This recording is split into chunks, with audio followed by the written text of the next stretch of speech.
Bismillahirrahmanirrahim. Dear students, Assalamu alaikum. Today our presentation topic is Gib- Gibbs and Helmholtz free energy. First, we see the contents of today presentation topic is free energy, Gibbs, Gibbs free energy, Helmholtz free energy. Then हम पढ़ेंगे applications and its comparison. सबसे पहले देख लेते हैं what is free energy. Free energy हमारे पास क्या है? A major of a systems ability to do work is called free energy. किसी भी सिस्टम की वर्क करने की एबिलिटी को हम फ्री एनर्जी बोलते हैं। लेट्स सपोज हमारे पास किसी सिस्टम की में जो क्वांटिटी ऑफ हीट है उसे हम डिस्क्राइब कर रहे हैं by Q. Q is equal to quantity of heat absorbed by a system and Ts is equal to unavailable heat from the doing useful work। और Ts हमारे पास क्या हम पे क्या है कि अनअवेलेबल हीट है, अमाउंट ऑफ द हीट है। तो इन दोनों का difference Q minus Ts is equal to free energy होगा विच इज़ इक्वल टू दोनों quantity Q quantity of heat and unavailable heat का जो डिफरेंस है वो हमारे पास फ्री एनर्जी के इक्वल होता है। फ्री एनर्जी को हम फर्दर दो वैल्यूज़ पे फिनोमिना पे डिस्क्राइब करते हैं at constant volume and constant pressure. Constant volume पे हमारे पास जो भी फ्री एनर्जी की वैल्यू आएगी that is Helmholtz free energy, और कांस्टेंट प्रेशर पे हमारे पास जो गिब्स फ्री एनर्जी आएगी that is called Gibbs free energy. ठीक है, क्लियर। कांस्टेंट वॉल्यूम पे जो हमारे पास एनर्जी आएगी that is Helmholtz free energy, और कांस्टेंट प्रेशर पे गिब्स फ्री एनर्जी आएगी।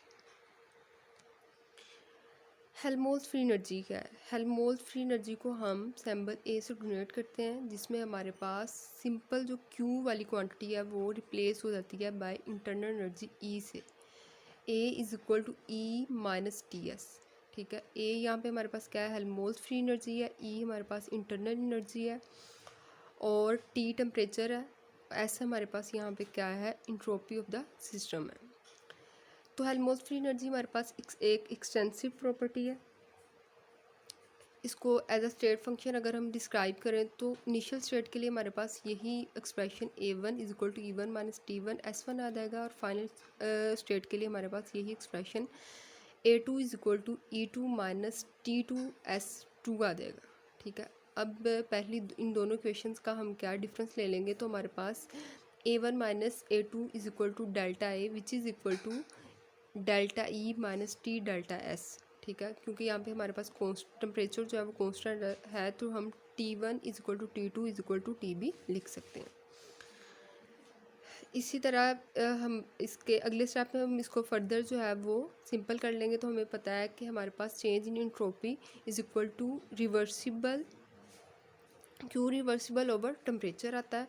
तो अगर यहाँ से हम इसको अरेंज करें तो हमारे पास T delta S is equal to Q reversible आ जाएगा, और हम इक्वेशन 1 में ये वैल्यू अपनी पुट कर देंगे। तो delta A is equal to delta E minus Q reversible. हमें पता है no first law of thermodynamics के अकॉर्डिंग क्या होता है? Delta E is equal to Q plus W. First law of thermodynamics क्या कहता है? Change in internal energy is equal to Q heat quantity of the heat plus work done, इन दोनों का समेशन होती है। तो यहाँ पे हमारे पास रिवर्सिबल वर्क डन क्या आ जाएगा? इसकी वैल्यू डब्ल्यू को हम अरेंज कर लेंगे तो is equal to delta E minus Q reversible आ जाएगा। देन हमारे पास जो है W maximum is equal to delta E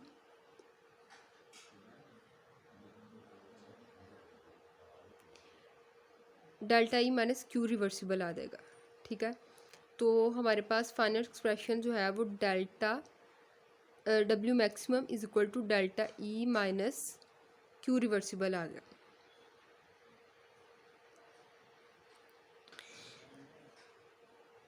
next हम इसी को लेके चलेंगे। हमारे पास लास्ट एक्सप्रेशन आया था W maximum is equal to delta E minus Q reversible. तो यहाँ से हम क्यू रिवर्सिबल वर्क मैक्सिमम को अलहदा अरेंज कर लेंगे और is equal to which is equal to delta E minus Q reversible आ जाएगा। Means work is done by the system की वजह से यहाँ पे हमारे पास उस ऊपर वाली पूरी इक्वेशन में नेगेटिव साइन आ जाएगा क्योंकि work is done by the system हो रहा है। तो यहाँ पे हमारी जो इक्वेशन नंबर 1 और इक्वेशन नंबर 3, इक्वेशन नंबर 3 दोनों को कंपैरिजन करेंगे तो हमारे पास आ जाएगा delta A is equal to minus W maximum, work maximum आ जाएगा। और यहाँ पे हम माइनस के साइन को अगर यहाँ दूसरी साइड पे ले आएँ तो minus delta A is equal to W maximum आ जाएगा। It's mean decreasing in work function is equal to delta A give maximum work done. ठीक है, कि अगर हमारे पास वर्क फंक्शन में डिक्रीज़ हो रहा होगा, माइनस में वर्क फंक्शन हो रहा होगा, तो इट्स मीन हमारे पास मैक्सिमम जो है वो हेल्महोल्ट्ज़ फ्री एनर्जी होगी। लेकिन अगर जो वर्क डन है वो मैक्सिमम होगा तो हमारे पास जो है हेल्महोल्ट्ज़ फ्री एनर्जी वो मिनिमम होगी, उसके साथ फिर नेगेटिव साइन आएगा। नेक्स्ट है हमारे पास Gibbs free energy.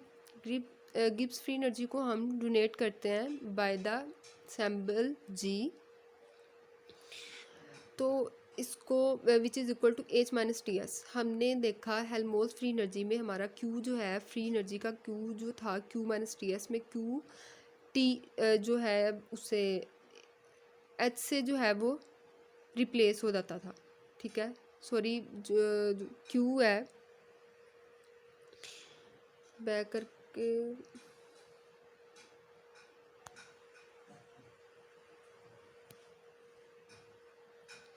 Helmholtz free energy में हमारे पास क्यू जो है हमारा वो चेंज हो जाता था ए से। ठीक है, लेकिन यहाँ पे हमारा गिब्स फ्री एनर्जी में जो क्यू है वो रिप्लेस हो जाएगा बाय एच। तो एक्सटेंसिव प्रॉपर्टी और स्टेट फंक्शन, अगेन हम इसके लिए स्टेट फंक्शन के लिए इनिशियल कंडीशन के लिए यही एक्सप्रेशन लिखेंगे g1 is equal to h1 minus t1 s1। Final state के लिए g2 is equal to h2 minus t2 s2। Then दोनों का जो है वो चेंज ले लेंगे delta G which is equal to delta H minus T delta H at constant temperature है। अगेन हम जो है कॉन्स्टेंट टेम्परेचर इसकी वैल्यू को देखेंगे। Delta G is equal to delta E plus P delta V minus T delta S. तो यहाँ पे हमें पता है change in enthalpy is equal to delta E plus P del V. ठीक है, इसके इक्वल होती है। तो हमारे पास यहाँ पे हम इसकी वैल्यू को पुट कर देंगे तो हमारे पास आ जाएगा delta G is equal to delta A plus P delta V. Since हमें पता है कि हेल्महोल्ट्ज़ फ्री एनर्जी किसके इक्वल होती है, is equal to minus work done maximum. तो यहाँ पे हमारे पास इक्वेशन में पुट करने से डेल्टा ए की वैल्यू आ जाएगी गिब्स फ्री एनर्जी में change which is equal to delta G equal to minus W maximum plus P del V. तो नेटवर्क डन हमारे पास जो है अगर माइनस के साइन को हम रिप्लेस कर दे दोनों साइडों पे तो हमारे पास क्या आ जाएगा, net work done is equal to minus delta G is equal to W maximum minus P delta we.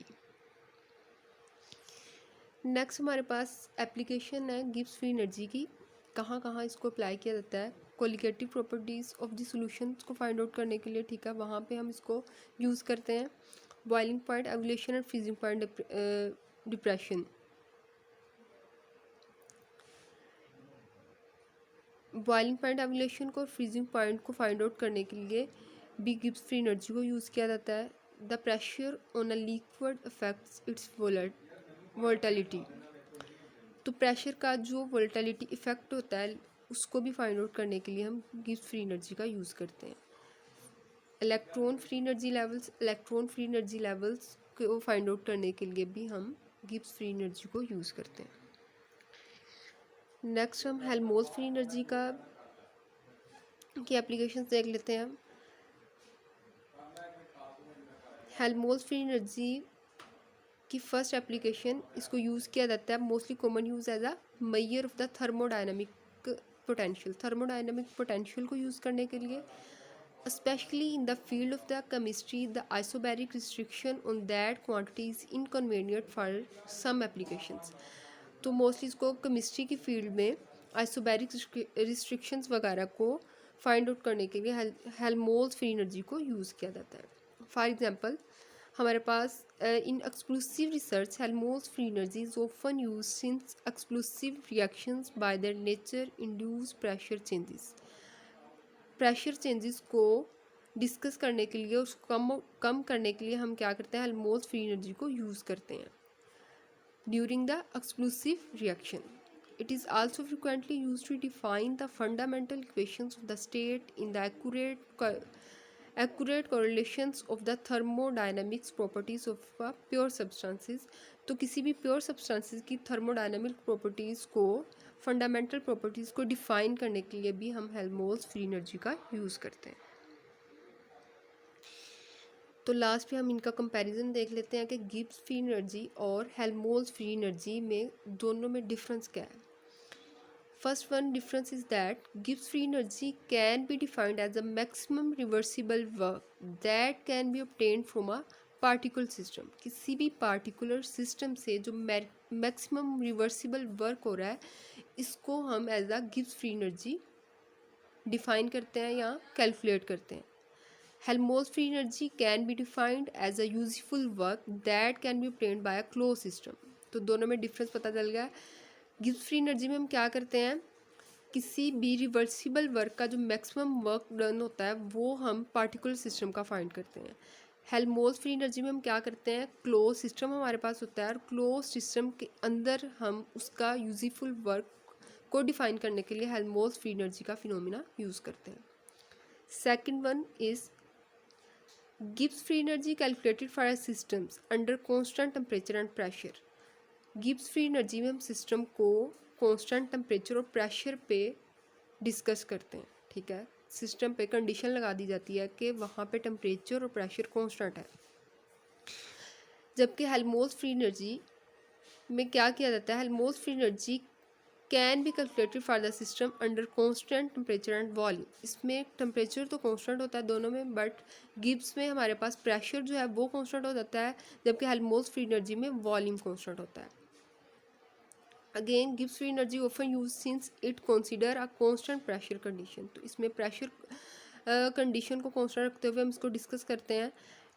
जबकि Helmholtz free energy not much use since it consider a constant volume condition. इसको तब तक हम यूज़ नहीं कर सकते जब तक हम ये कंसीडर ना कर लें कि हमारे पास उस सिस्टम का वॉल्यूम कांस्टेंट है.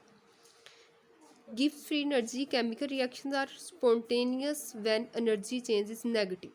गिब्स फ्री एनर्जी में हमारे पास क्या होता है कि केमिकल जो रिएक्शंस होते हैं वो स्पॉन्टेनियस होते हैं.